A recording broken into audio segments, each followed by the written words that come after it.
Hi friends, welcome to Melly's YouTube channel. இன்னைக்கு நம்ம பார்க்க போற ரெசிபி வந்து சோயா பீன்ஸோட சட்னி செய்ய போறோம். மீல் மேக்கர் கிட்டங்க அதோட சட்னி வந்து நம்ம செய்ய போறோம். இட்லி, தோசைக்கு, சப்பாத்திலாம் தொட்டு சாப்பிடுறதுக்கு ரொம்ப டேஸ்டா இருக்கும்.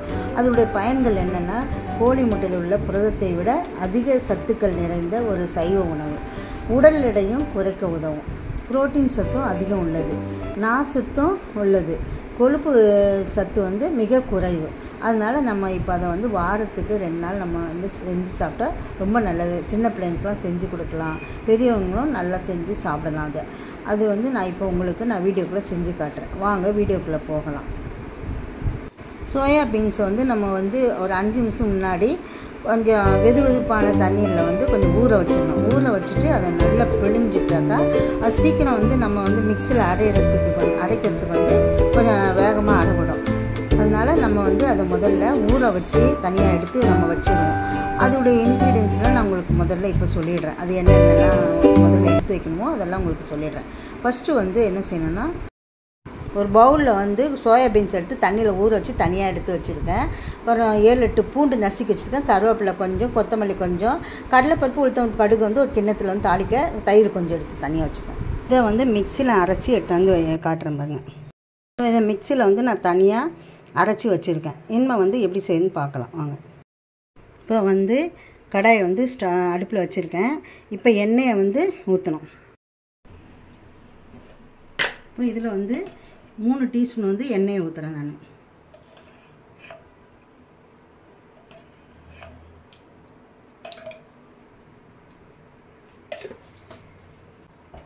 எண்ணெய் காஞ்சதும் கடுகு, உளுத்தம்பருப்பு, கடலைப்பருப்பு போடுறேன்.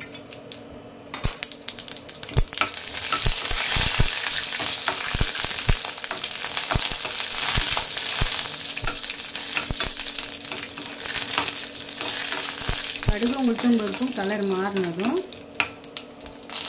கொஞ்சம் கருவேப்பிலை போடுறேன். கீழே வந்து கடுகும் வந்து கருகிடும், கடலைப்பருப்புலாம். இப்போ வந்து பூண்டு அதையும் வந்து நல்லா எண்ணெயிலே வதக்கணும். பச்சை வாசம் போட மட்டும். ஏன்னா வெறும் பூண்டு தான் நம்ம இதில் போடுறோம். வெங்காயம் தக்காளிலாம் நம்ம போடலை. அதனால் பச்சை வாசம் போட மட்டும் இப்போ நல்லா வதக்கணும்.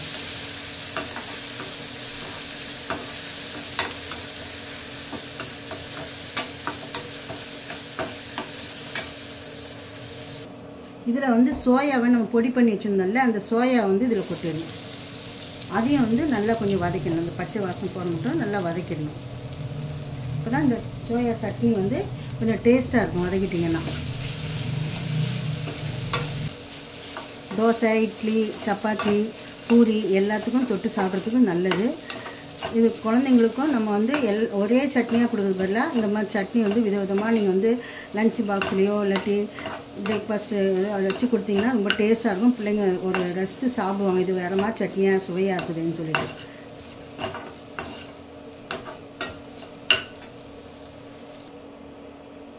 வெங்காயம் தக்காளிலாம் போட தேவையில்ல, வெறும் தயிர் மட்டும் ஊற்றினா போதும் இதில். இப்போ வந்து நம்ம வந்து கொஞ்சம் டேஸ்ட்டுக்கு வந்து உப்பு போடணும். உங்களுக்கு எவ்வளோ டேஸ்ட்டு பார்த்து நீங்கள் வந்து எவ்வளோ டேஸ்ட் வேணுமோ அதுக்கேற்ற மாதிரி நீங்கள் உப்பு போட்டுருங்க. நான் கொஞ்சமாக போட்டிருக்கேன்.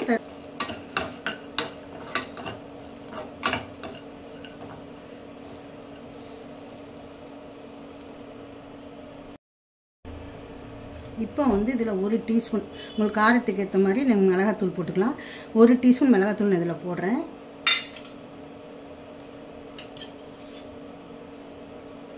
ஒரு 1/2 டீஸ்பூன் வந்து சீரகமும் சோம்பும் இதில் அரைச்சி வச்சுருக்கேன். அதை வந்து இதில் போடுறேன்.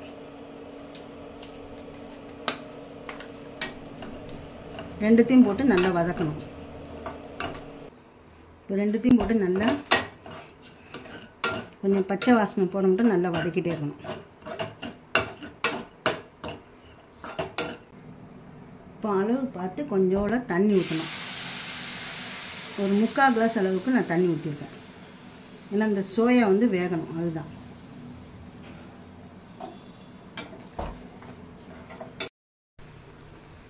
இப்போ வந்து நம்ம ஒரு 5 நிமிஷம் மூடி வச்சுருவோம் இதை. அப்புறம் உள்ளே வந்து சோயா பீன்ஸ் எல்லாம் வெந்த பிறகு நம்ம வந்து கடைசியில் தயிர் ஊற்றி நம்ம இறக்கிடலாம்.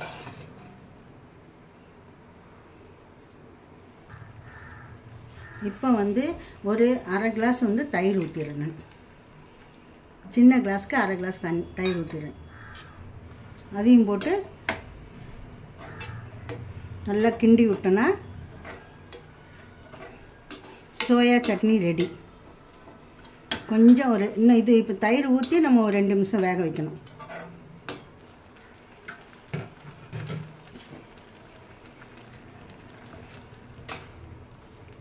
நல்லா கொஞ்சம் புளிப்புள்ள தயிர் கொஞ்சம் ஊற்றுனீங்கன்னா ரொம்ப டேஸ்ட்டாக இருக்குங்க. புளிப்புள்ள அதுக்குலாம் டேஸ்ட் இருக்காது, ஏன்னா வெங்காயம் தக்காளி தான் நம்ம போடலை பார்த்தீங்களா. கொஞ்சம் புளிப்புள்ள தயிர் ஊற்றிங்கன்னா ரொம்ப டேஸ்ட்டாக இருக்கும்.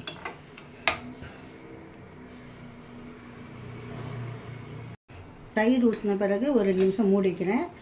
பிறகு வந்து கொத்தமல்லி தூவி நம்ம இறக்கிற வேண்டியதான். இந்த வீடியோ பிடிச்சிருந்ததுன்னா உங்கள் ஃப்ரெண்ட்ஸ் அண்ட் டேஸ்ட்டு பார்த்துட்டு நீங்கள் ஃப்ரெண்ட்ஸ் அண்ட் ஃபேமிலிக்கு வந்து ஷேர் பண்ணுங்கள், கமெண்ட் பண்ணுங்கள், லைக் பண்ணுங்கள், கூடவே சப்ஸ்கிரைப் பண்ணிடுங்க. தேங்க்யூ. சோயா சட்னி ரெடி ஆகிடுச்சு. இட்லி தோசைக்கெலாம் நீங்கள் வச்சு சாப்பிட்றதுக்கு ரொம்ப டேஸ்ட்டாக இருக்கும். வச்சு சாப்பிட்டு பாருங்கள்.